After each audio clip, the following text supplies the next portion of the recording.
Hello children, this is grade 5 block 23 and S2. Topic is explain that frictional depends on the types of surfaces in contact, means rough and smooth surfaces, right? Open your reader, page number 143. In this one here you are having friction depends on the types of surfaces. So I am reading for you. Friction depends on the roughness of the surfaces in contact. It is a greater on rough surface and less on smooth surfaces, right? It is difficult to pull or push objects on a rough surface. You would have to push a book harder to get it moving on a carpet than you would on a polished marble floor, right? The friction is greater between the carpet and the book than it is between the polished marble floor and the hook. Similarly, a ball rolls faster and more easily on a smooth surface as compared to a rough surface. Here, just you observe this diagram, children. Just you observe this diagram. Here what it is, here you can see a rough surface and a smooth surface. So on the rough surface, how the ball is moving, and on the smooth surface, how the ball is moving, we can see. So what is happening over here? A ball rolls faster and more easily on the smooth surface. Smooth surface is this as compared to a rough surface. Okay, now.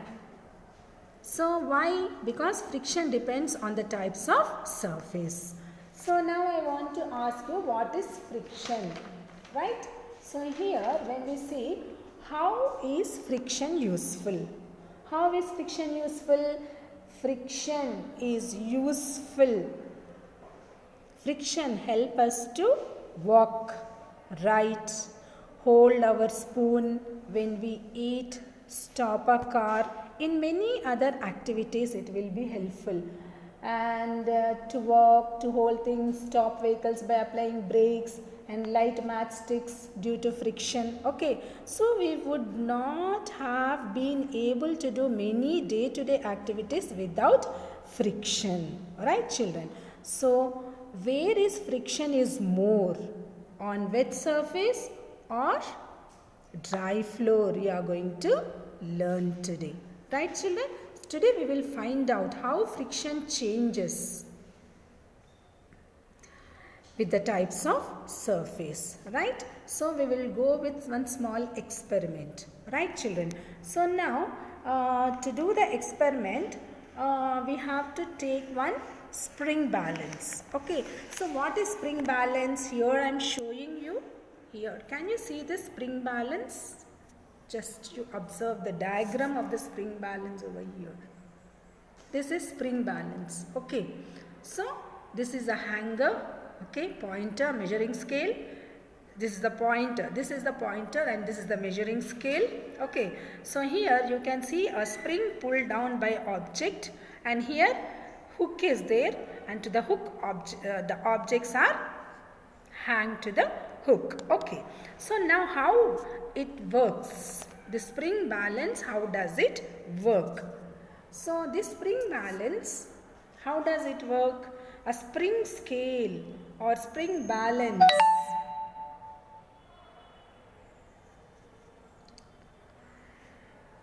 or it is called as a Newton's meter also, okay, is a type of mechanical force gauge, right?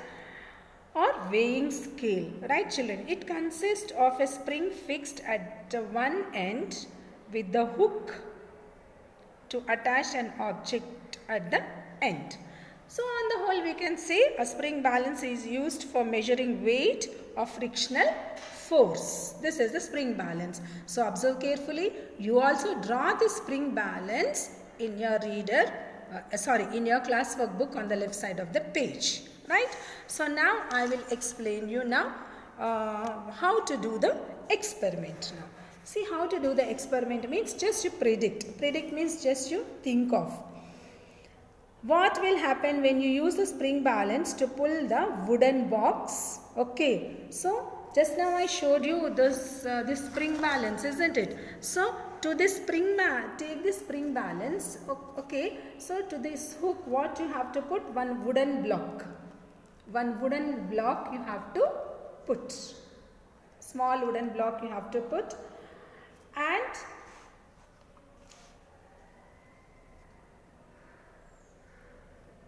just you wooden block and pencil block also, pencil box also. Okay, so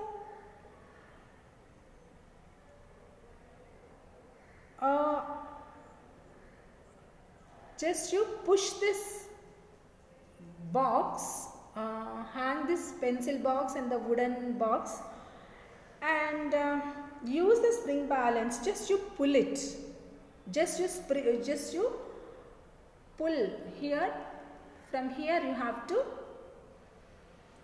just you pull this one. So when you pull, you will come to know across the table how just you record the force, how it is applied on it by repeating this experiment. Okay, so how you have to pull? Keep the spring balance on the table. Table surface is smooth. Okay, so same objects you have to use box and a wooden block also. So when you pull this objects on the smooth surface on the table, how this will be move on the smooth surface? Yes, how it will be? So here, smooth surface, the friction is less. Smooth surface, okay, on the smooth surface on the table you move. Okay, and again same thing, just you record, write what happens over there.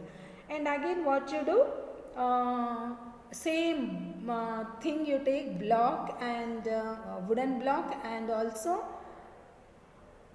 pencil box also, just you put to this hook and take one thermocol piece and put this spring balance on the thermocol piece and just you pull it. Just you go on pulling it and observe it. So if I say, what can you predict? What did you predict means you can say remains as it is. But what did you observe after doing this experiment?